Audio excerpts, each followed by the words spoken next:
सन 2016 जम्मू कश्मीर की उरी घाटी में भोर का धुंधला उजाला अभी ठीक से फैला भी नहीं था कि अचानक तीर की तरह गोलियों की बौछार शुरू हो गई।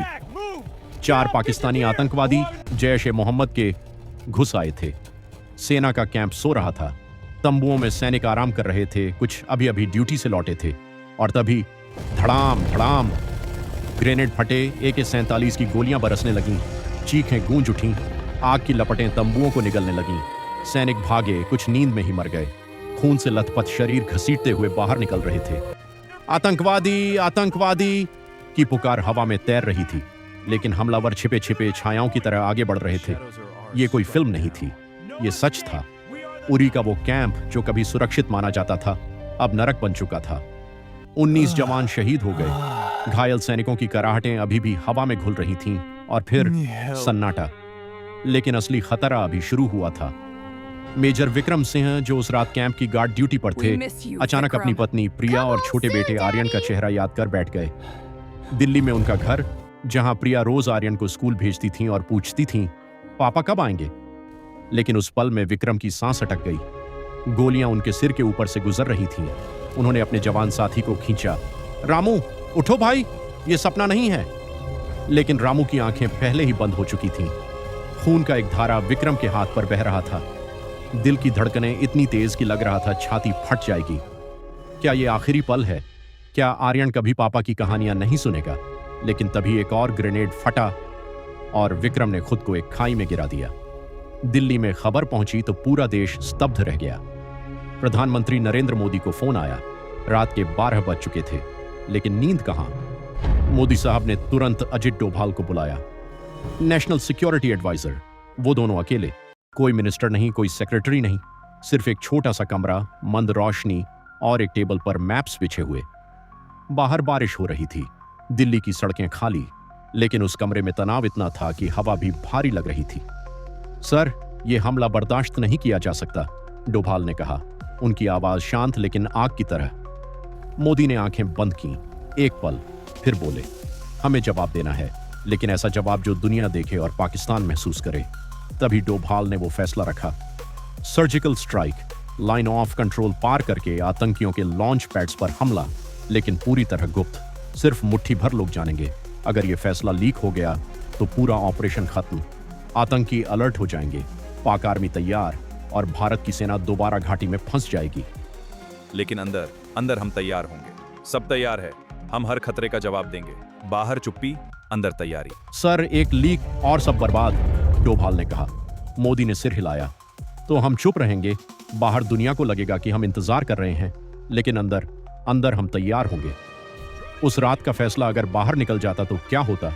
सोचिए, पाकिस्तान पहले से ही अलर्ट, आतंकियों को पहले ही भगा दिया जाता, या फिर बॉर्डर पर भारी फायरिंग शुरू।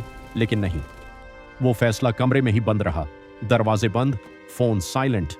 और दोनों नेता जानते थे यह फैसला भारत की ताकत का सबूत था, लेकिन एक छोटी सी गलती और सब कुछ खत्म। बाहर कमरे के गलियारे में लेफ्टिनेंट नेहा कपूर खड़ी थीं, इंटेलिजेंस ऑफिसर, सिर्फ 28 साल की, लेकिन उनके कंधों पर पूरा प्लान का बोझ।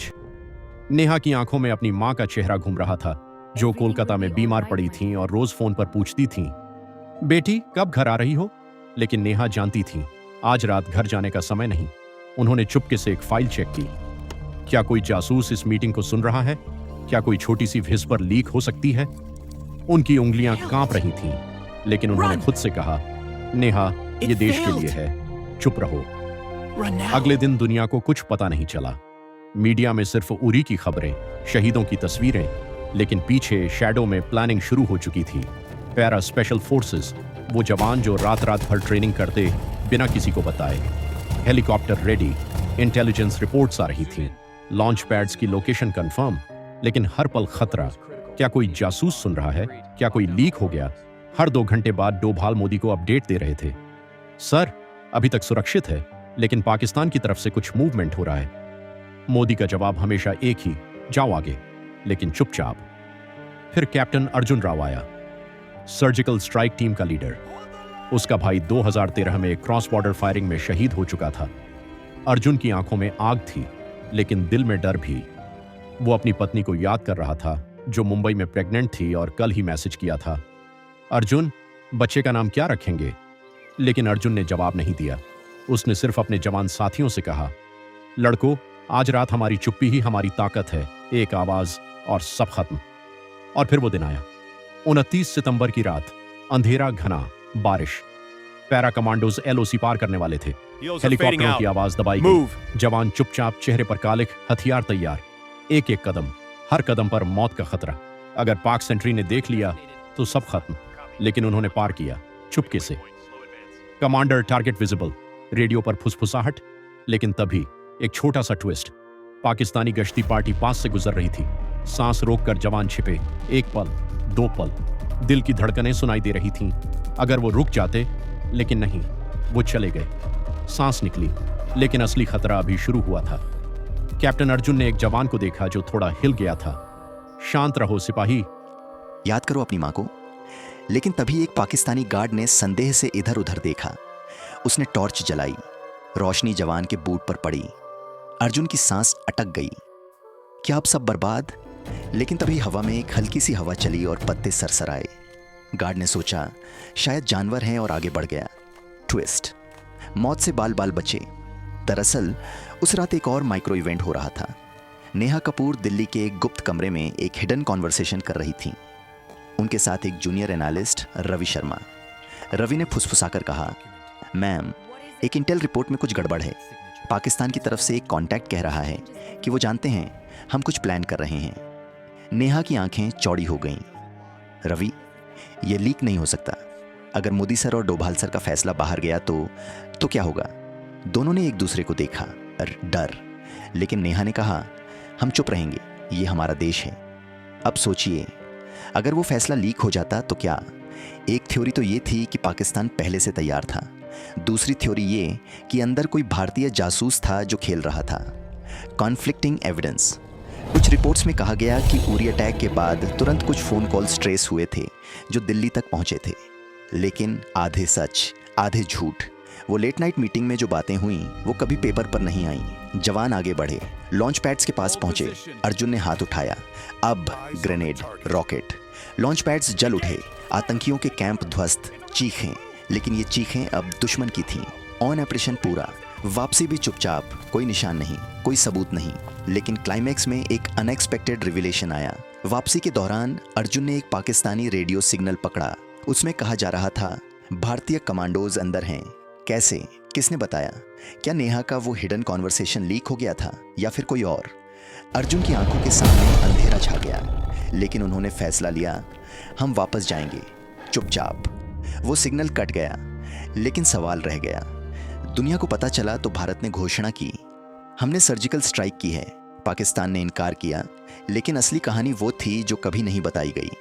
वो लेट नाइट मीटिंग, वो फैसला जो अगर लीक होता तो पूरा ऑपरेशन कंप्रोमाइज हो जाता।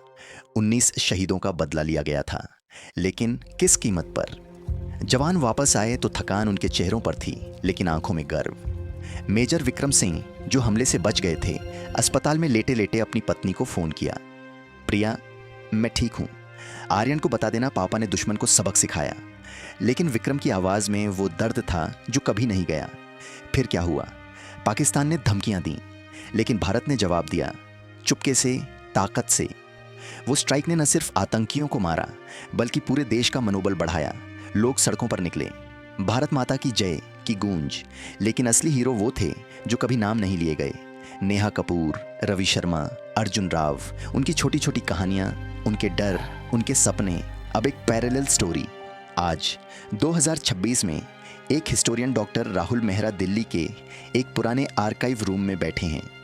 वो उरी की फाइल्स खंगाल रहे हैं। उनके पास पुरानी टेप रिकॉर्डिंग्स, कुछ ब्लैकआउट डॉक्यूमेंट्स। राहुल सोच रहे हैं, ये फैसला कितना गुप्त था, जैसे ताजमहल की नींव जो दिखती नहीं लेकिन पूरी इमारत को संभालती है। वो एक पुरानी तस्वीर देखते हैं, उरी का धुआं, और फिर खुद से पूछते हैं, अगर वो लीक हो जाता तो आज हम कहाँ होते? राहुल की पत्नी घर पर इंतजार कर रही है, लेकिन वो रात भर जागते हैं, सच ढूंढते हुए। उस लेट नाइट फैसले के बाद भारत ने एक नई नीति बनाई। अब कोई हमला बिना जवाब नहीं रहेगा। उरी के बाद बालाकोट आया, फिर और भी। लेकिन वो 2016 वाली रात, वो हमेशा याद रहेगी, जब दो आदमी एक कमरे में पूरे देश की किस्मत का फैसला ले रहे थे। और दुनिया को कुछ पता नहीं था।